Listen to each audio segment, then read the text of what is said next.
All right, let's go ahead and take a look at some of the information necessary to complete Lab 12. So Lab 12, like the other ones, has several links to the simulation that we need. In particular, we're looking at the lab section of this overall simulation.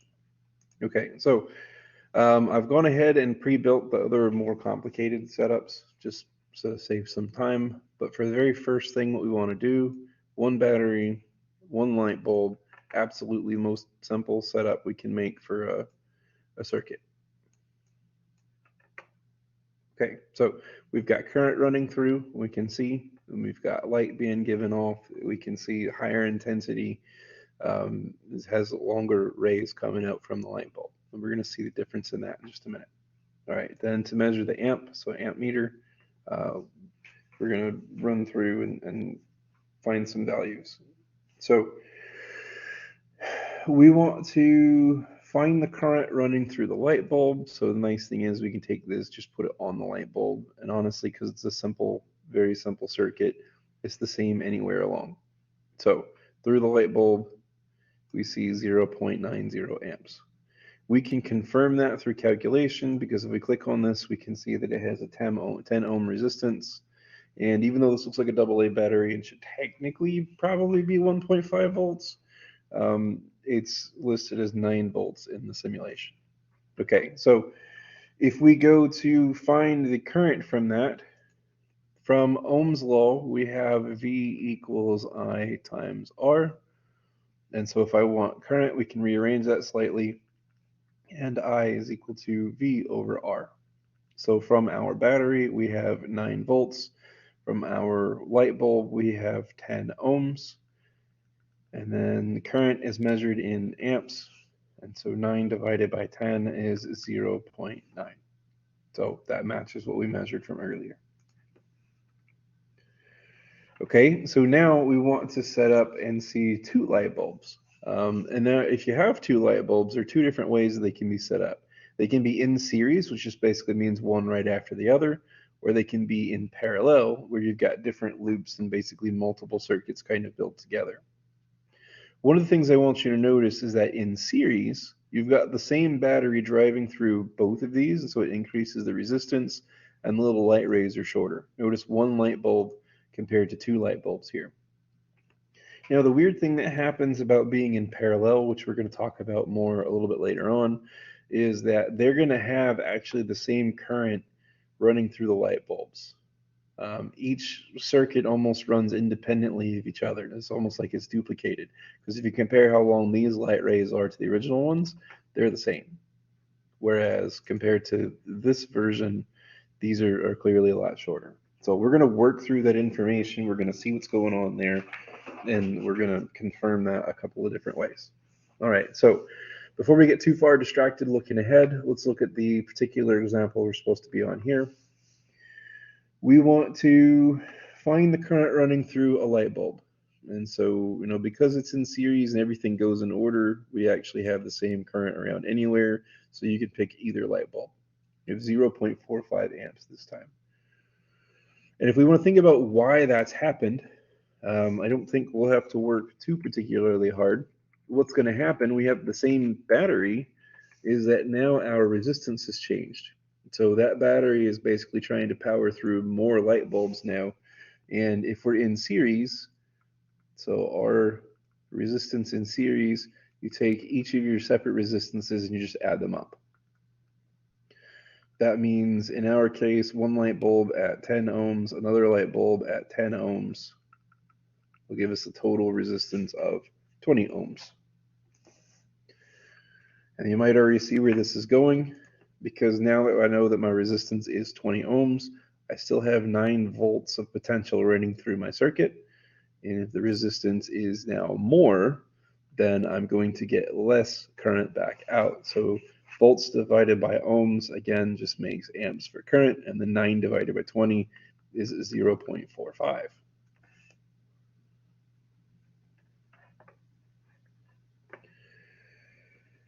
Okay, then that was in series, where again we noticed that the rays coming off of the light bulbs are a lot smaller. So let's see now when the rays coming off the light bulb seem to be the same. Now we're in parallel. So I want to see how much current is running through the wire. Okay, so 1.8, 1.8, 1.8. Wait a minute. So it's not the same all the way through when you're in parallel. What's happening is this current is running through, and then when it splits to our two separate parts of our circuit, that 1.8 gets split in half. You can also kind of turn that backwards, and because these are in parallel and these are like two independent circuits, it basically forces the battery itself to push twice the current through and then split to each of those circuits. So before we get again too far distracted, we see that coming off of the battery, and it doesn't matter which side, you can see the same thing, but we've got 1.8 amps of current.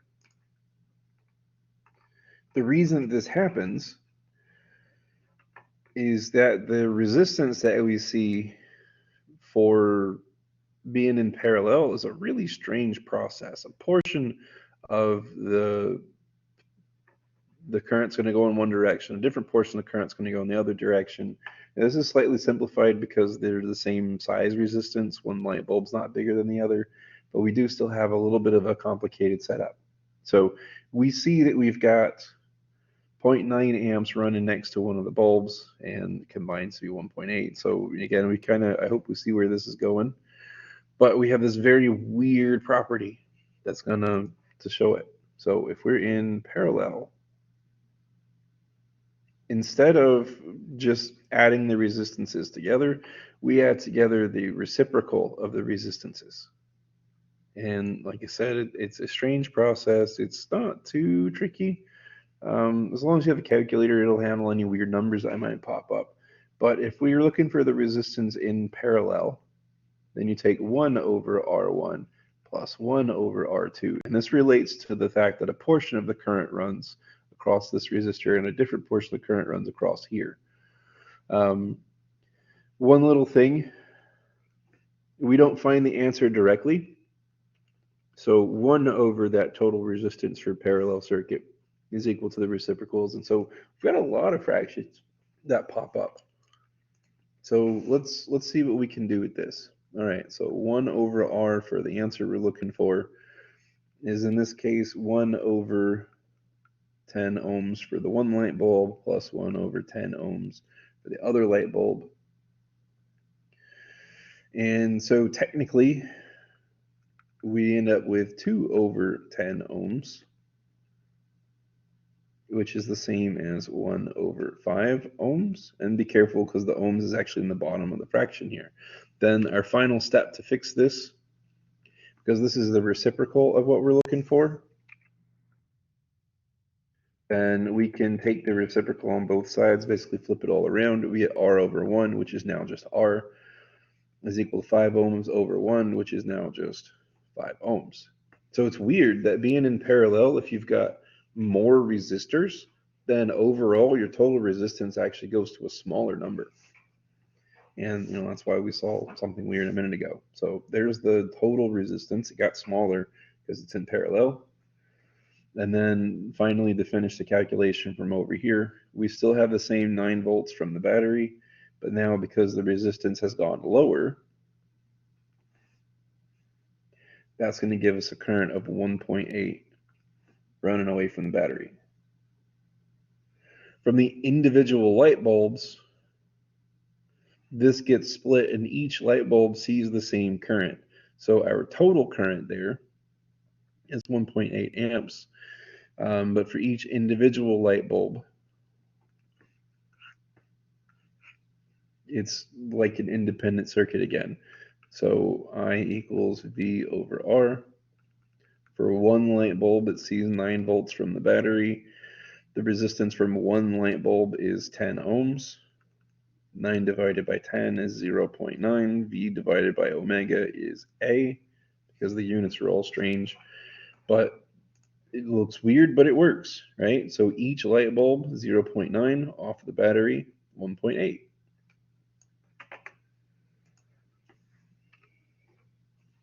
All right, then let's see 3 light bulbs at a time. So in series means one after the other. Notice that the current's moving around very, very slowly. notice that the rays coming off the light bulbs are very, very small. So basically, this one battery is pushing through all three of these at the same time, one after the other. And so you can think of it as having to work harder, and then it slows everything down. So if we measure, because it's in series, we've got the same current everywhere around because there's only one possible path for how the current can move.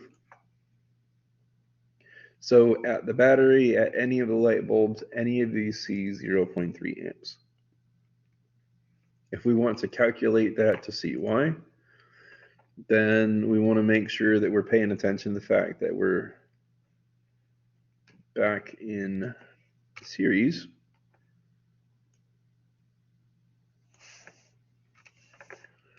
And we can calculate without too much trouble. So our total in the series, if we've got three resistors, is now just R1 plus R2 plus R3. Each of those was 10, so you probably don't even need a calculator here, but 10 ohms plus 10 ohms plus 10 more ohms is a grand total of 30 ohms. And then plugging into our formula, 9 volts from the battery, 30 ohms total resistance in series, then dividing that out, 0.3 amps. And it's all the same all the way around because it's all one circuit working together. We'd have the same calculation there for through one of the light bulbs, through any part of the wire. We've already seen that. Then our last scenario, again, where it gets weird, in parallel. So I drew this one, or made this one a little bit of a different way. There's different ways that these can be drawn or shown. But I've got the current that runs through here. Then you can see it specifically split into, 3 different ways for 3 different lamp bulbs, and then basically joins back up and then becomes the circuit. If we trace through different portions here, anywhere along the line and across the battery, we see 2.70 amps. And then as soon as we hit the split, 90 this way, 0.90 this way, 0.90 this way, then it runs across the bulb, each of the bulbs that way. Same through the wires until it joins back again, and then there's all of it running together.